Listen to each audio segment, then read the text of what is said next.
untuk kita misalnya meningkatkan para guru itu untuk mau bertugas secara efisien, bukan saja ridhonya, tapi yang kita minta adalah dengan keadaan yang ada tetap melaksanakan kewajibannya dengan baik. Ya, tetap laksanakan. Dan banyak guru-guru yang seperti itu ya Pak ya? Wah, banyak sekali. Saya Dedikasi mereka sungguh luar biasa biasa dan perlu dipuji. Betul. Nah, oleh karena itu,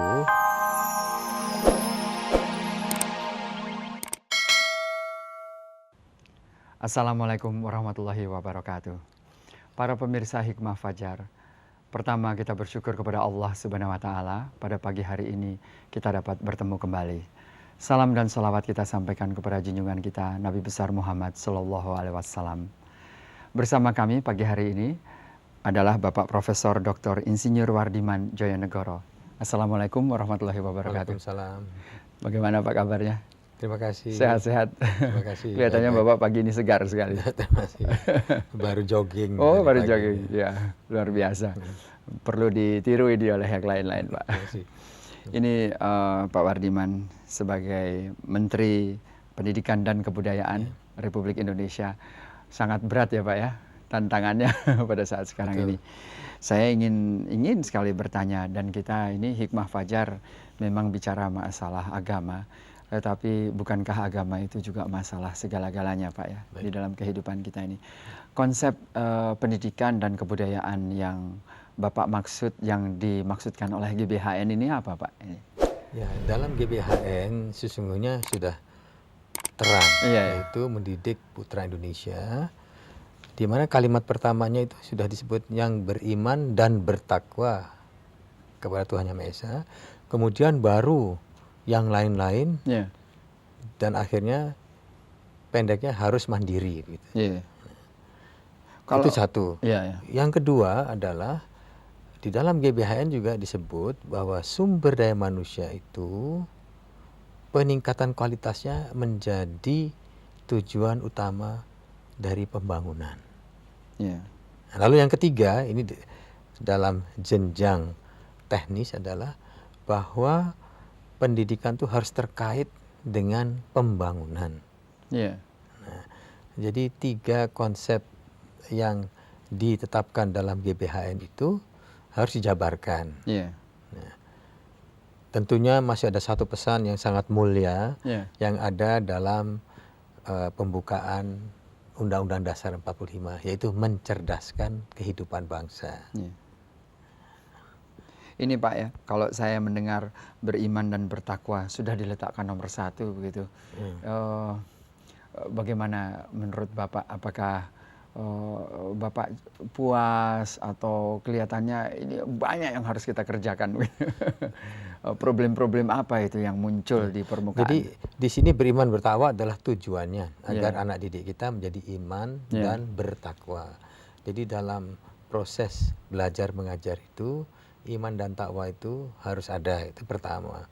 Tetapi dari segi lain yang ingin saya sampaikan kepada para pemirsa adalah bahwa justru tantangan masa depan itu mengharuskan kita untuk mempunyai bekal iman dan takwa, artinya bekal agama, untuk dapat menghadapinya dengan baik.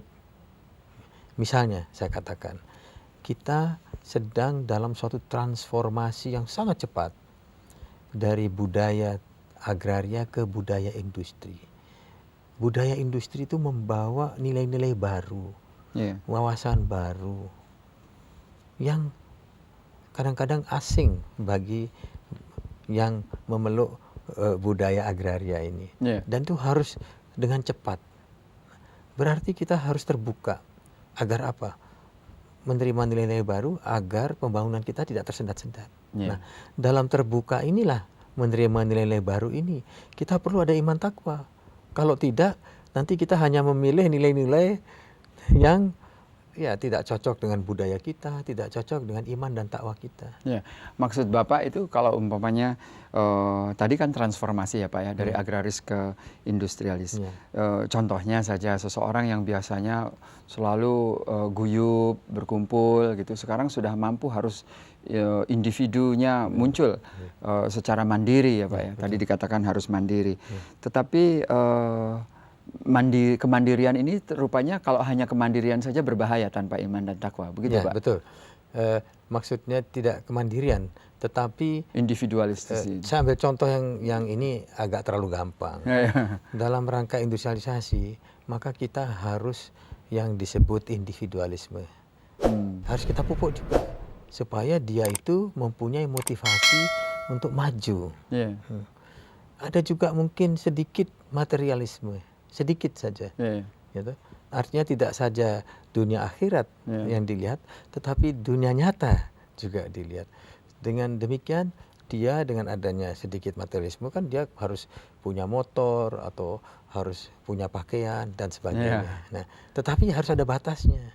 Nah, batas-batas itulah yang saya sebut kita terbuka tetapi secara selektif hanya menerima yang berguna bagi kita. Ini iman dan takwa itu merupakan bekal kita untuk memilah-milah tadi. Saya melihat Pak ya di dalam ilmu Pak ya, kelihatannya segala sesuatu itu harus terukur, harus teramati baru dikatakan itu dia berhasil ya Pak ya. Jadi mungkin itu salah satu dampak materialisme Pak ya. Tapi Bapak begitu yakin kalau materialisme dengan iman dan takwa ini aman ya Pak ya untuk bangsa? Justru harus demikian. Kalau tidak, kalau kita terlalu terbuka, tetapi misalnya ke materialisme tadi tanpa dibimbing, dibina oleh iman dan takwa di belakangnya, maka kita menjadi manusia-manusia materialistis, ataupun manusia-manusia individualistis, ya tidak ada gotong royong, kita tidak ada rasa kebersamaan lagi. Apakah ada contoh Pak? Saya maksudnya tidak usah menyebut negara ya, tetapi apakah memang ada negara yang sudah maju menjadi individualistis, materialistis, tapi ternyata mereka tidak bahagia gitu, bukan itu sebetulnya keinginan cita-cita bangsa kita. Jadi mungkin tidak langsung, tapi pakar-pakar di Barat itu merasa bahwa materialismenya dan individualisme sudah agak terlalu jauh di sana, sehingga waktu mereka melihat ke Asia, gitu, mereka merasa heran bahwa kebahagiaan yang ada di Asia itu, yang ditopang dengan budayanya dan iman dan takwanya itu memberikan ketenangan. Nah, jadi secara tidak langsung ini dibuktikan dengan studi-studi para pakar sosiologi dari Barat. Bapak tadi mengatakan bahwa ada beberapa problem itu. Problem P dan K ini yang paling yang kalau saya harus hafalkan itu ada berapa itu Pak problem yang paling besar? Begini, mungkin saya tujuannya dulu tadi mencerdaskan kehidupan bangsa, yaitu bagaimana seluruh rakyat Indonesia itu mempunyai pendidikan dasar. Jadi pendidikan dasar itu sudah didefinisikan sebagai SD 6 tahun dan SLTP 3 tahun. Jadi 9 tahun pendidikan. Ternyata sekarang kita masih 47% atau 6 juta anak yang harus bersekolah SMP. Oleh karena itu kita jadikan wajib belajar, suatu pencanangan wajib belajar agar orang tua itu mensekolahkan anaknya. Ternyata setelah dilihat anggaran kita tidak cukup untuk dengan cepat melaksanakan itu. Jadi kita baru bisa melaksanakan dan 15 tahun insya Allah bisa dipercepat menjadi 10 tahun. Alhamdulillah. Insya Allah ini Pak. Insya Allah ini. Kita doakan. Nah, jadi persoalannya adalah di dalam yang disebut tadi anggaran. Yang kedua, kita sudah dibanding banyak negara berkembang lainnya, pendidikan kita sudah baik di dalam angka-angka. Tetapi mutunya masih di bawah rata-rata negara ASEAN. Nah, jadi usaha kita adalah bagaimana meningkatkan mutu ini. Lalu ada satu lagi yang ada dalam GBHN yang tadi saya sebut, yaitu relevansi dengan pembangunan. Nah, untuk ini dibuat bahasa Inggris agar lebih mengena, yaitu program link and match, program terkait dan sepadan. Dan keempat, karena anggaran kita terbatas, prasarana kita terbatas, guru-guru kita terbatas, maka kita harus mengefisienkan pemakaian daripada sekolah, penggunaan daripada buku-buku maupun guru-guru tersebut. Jadi kesukarannya itu besar karena jumlahnya itu besar. Jumlah dari anak SMP sekarang sekitar 6,8 juta. 6 juta belum sekolah. Jumlah anak yang sekolah di SD misalnya dan madrasah ibtidaiyah adalah 29,5 juta. Luar biasa. Besar sekali. Tapi guru-guru kesejahteraannya masih jauh di bawah standar. Sedangkan anggaran kita belum memungkinkan meningkatkan kesejahteraan ini. Jadi itu satu tantangan dan satu problem bagi kita semua. Ini Pak, kalau umpamanya dalam forum agama ya Pak ya, seperti Hikmah Fajar seperti ini, orang itu dituntut untuk ikhlas, untuk melakukan segala sesuatu dengan dasar motivasi, dasar ridho Allah, begitu Pak. Menurut Bapak, apakah itu bisa menolong kesulitan-kesulitan yang tadi, diantaranya umpamanya guru yang untuk sementara mendapatkan imbalan yang terbatas? Saya kira mungkin penekanannya yang lain. Memang dalam kitab suci Al-Quran itu disebut demikian, tetapi di tempat lain disebut bahwa bangsa yang maju adalah bangsa oleh bangsa itu sendiri. Sehingga untuk kita misalnya meningkatkan para guru itu untuk mau bertugas secara efisien, bukan saja ridhonya, tapi yang kita minta adalah dengan keadaan yang ada tetap melaksanakan kewajibannya dengan baik. Tetap laksanakan. Dan banyak guru-guru yang seperti itu ya Pak ya? Wah, banyak sekali. Dedikasi mereka sungguh luar biasa dan perlu dipuji. Betul. Nah, oleh karena itu, meskipun kita dalam anggaran kurang, kita mencoba memperbaikinya misalnya dalam kenaikan pangkat. Itu kenaikan pangkat guru-guru itu bisa dipercepat melalui yang disebut sistem kredit.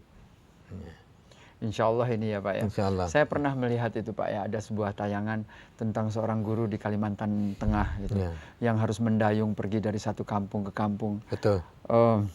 Malu juga lihatnya. Betul. Karena menyentuh sekali. Itu apa Bapak ingin memberikan komentar terhadap hal tersebut? Masih ada guru yang seperti itu? Tidak satu dua, tapi ratusan ribu. Ratusan ribu guru yang betul-betul sadar akan tugasnya, gitu. Dan juga dengan keluhan yang sedikit, begitu ya, tetap menjalankan tugasnya sehari-hari. Ini kalau Bapak mengatakan keluhan ya Pak ya, padahal kita ini manusia kan sering berkeluh kesah ya Pak ya. Seandainya ditanya begitu Pak, mana yang lebih penting gitu, guru yang menyenangi pekerjaannya atau guru yang mengetahui pekerjaannya Pak? Yang mana yang lebih penting? Itu tentunya dua-duanya, sebab kita kan nomor 3 tadi adalah